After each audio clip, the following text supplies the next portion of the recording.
What is up, everybody? Escape211 here, and it is time for another best loadouts video. And today we're going to be focusing on the big boy Brickhouse here.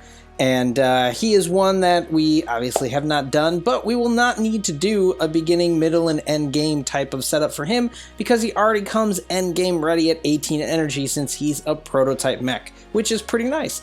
But we will actually try to split this up, at least in some ways, to organize it. So we're going to go with the more budget-friendly builds and then some of the high-end ones. So let's get into this. Here we go, starting with some budget builds. Alright, let's first say this about Brickhouse. He is more of a specialized tank. Traditionally, you have the beefy tanks like Juggernaut and Ares, but that is not where Brickhouse shines. He is more of a support tank. Actually, he's a little squishier even than Guardian, so really you don't lean into his HP, it's more so his ability to support your team. So this first build is going to be a full support build, and that is the Stasis Beam 12 with the Thermal Lance 6. It was a really easy build to pilot, and the whole design is to get a bunch of friends, boost their power, and just play the support role. You're not going to be a kill beast with this build. It's not about damage, it's about supporting your team. You'll get some kills because you do respectable damage with your boost, but it's more so just getting those assists and letting your teammates shine. It's a really fun build to do when you're playing with a team, so definitely give it a shot. Like we've said, it's also very budget friendly. Not too hard to get these weapons, pretty respectably easy, so have some fun with this one. Grab some of your buddies, go to town. Alright, next up we have what I consider the flexible or versatile build for the Brickhouse, and this is the Stasis Beam 12 with the RPG 6. Now, if you've watched previous loadout videos, I did do one for a 24 energy mech. This is like the 18 energy version of the Stasis Beam 16 with the Missile Rack 8. That's a great build, also very flexible, a lot of fun, but at 18 energy, this is like the counterpart to that. Doesn't do, obviously, as much damage as that or Stasis quite as well, but it does it very well, and it's great for Brickhouse. Of course, this one is one where if you have the Missile Rack 6, you could run that as well. I liked using the RPG 6 because I think range-wise it's about similar, but I'm getting better accuracy, and your shots count when you have your boost ability on, and I don't think you need to fire them super fast. So the RPG 6 worked better for me here. If your Missile Rack is a bit more leveled, or you know it's more leveled than your RPG 6, you may want to do that, but mine are at the same, and I like the RPG better. But just, you know, to keep in mind if that's a better option for you. What's great about this build is you're still getting the boost, you're still supporting your team some, but you're also doing respectable damage and have respectable range. So very nice build. Next up, we have the keep away build for Brickhouse. This is the Javelin 6 and the Rocket Mortar 12. This is quite a popular build on Killshot when he is at max energy, and it works pretty well for Brickhouse as well. But Killshot, of course, has more movement, more mobility, and he has his dash to allow him to get extra damage in close up to the target. Brickhouse doesn't really have much protection up close, but when you pop his ability and then hit somebody with those rocket mortars, you can do pretty good damage. You just want to make sure you pick your targets carefully, those that don't have shields and those that are out in the open, because you got to make each of those volleys count, otherwise you know, you won't get as much of a benefit out of them. But yeah, you know, this one is pretty good to do. I will also say that if you do not have access to the Rocket Mortar 12 or have not unlocked that, you can do dual Javelin 6s pretty well with this kind of build, and a lot of people already have those when they were getting their kill shot up in levels and stuff like that too. So that's another option to do, and of course also pretty budget friendly. But yeah, that is the keep away build for Brickhouse.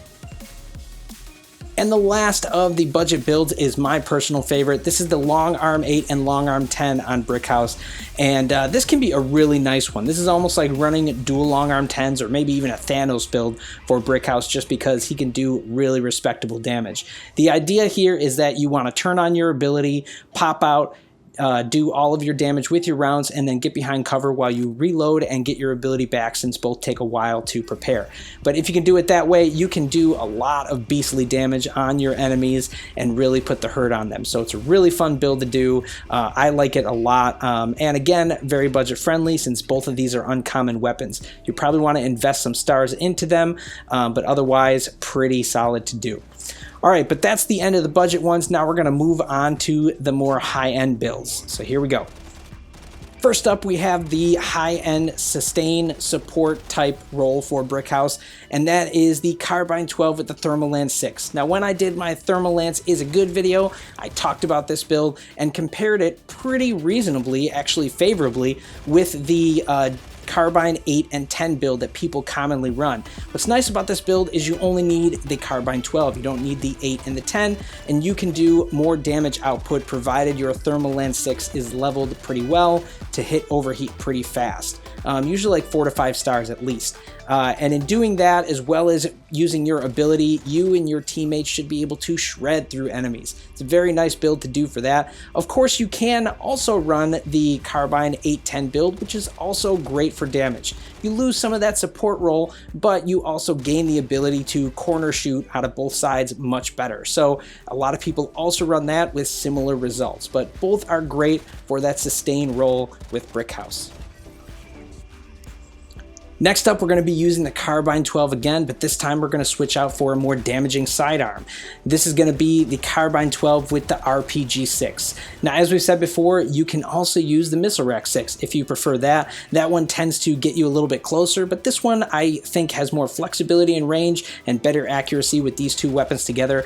I also found that the reload cycle syncs up pretty well. It's not perfect, but it's very similar. And what's nice too is you can use your ability, get in a full set of rounds, and then as it reloads and your ability refreshes, you can get another set of rounds in again and reload it before your ability is ready. There's a lot of uptime with these weapons, so you're doing a lot of damage to your opponents. And of course, half of those sets of rounds are the boosted damage, and you're also going to be giving it to your teammates, of course. So a lot of potential damage out of this build. Very vicious. I like it a lot. If your RPG 6s are leveled pretty well, definitely give this one a try. This next loadout is a common one I see on regular 18 energy bots like Zephyr and Killshot. This is the Carbine 10 with the Missile Rack 8. This can be really nice on Brickhouse when you pop his ability, especially when you are getting that Missile Rack damage in. He can do really well with it. He can't get the speed, of course, that those other mechs that I mentioned have, but with his ability, this can be really damaging and get some surprise damage in on your opponent at times. Definitely works well on maps with a lot of like smaller corridors and all that kind of stuff, and then you have your ability to corner shoot with your Carbine 10. Alternately, you could do dual missile racks if you don't have the Carbine 10 as a more budget-friendly option, but that one also limits you more in how you deal out your damage. But either way, give it a shot. And then we have the one-shot killer style build for Brickhouse. This is the Railgun 16 with the RPG 2. The idea here is that you are going to be hitting those railgun shots with your ability turned on for maximum damage output. You definitely want to make sure you have your ability and your railgun ready when you pop out, as each of your shots is very important to land, since you're going to have to wait for a long reload and your ability at the same time. So take your time, line up your shots, make them all count.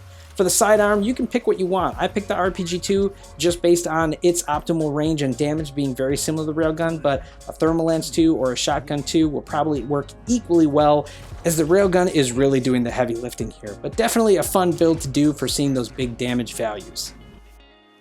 Alright guys, that is it for this video on Brickhouse, and these are all the builds that I enjoy using for this big guy. A lot of fun. Absolutely, there are probably other builds I didn't do and some that you use, and if you have certain ones that you like that you think overperform or might perform really well for you, feel free to comment below. I'm always open to trying new builds. These are just some of the ones that have been the best for me, but either way guys, I hope you're having a good day. Hope you enjoyed this video, and we will see you out there on the battlefield.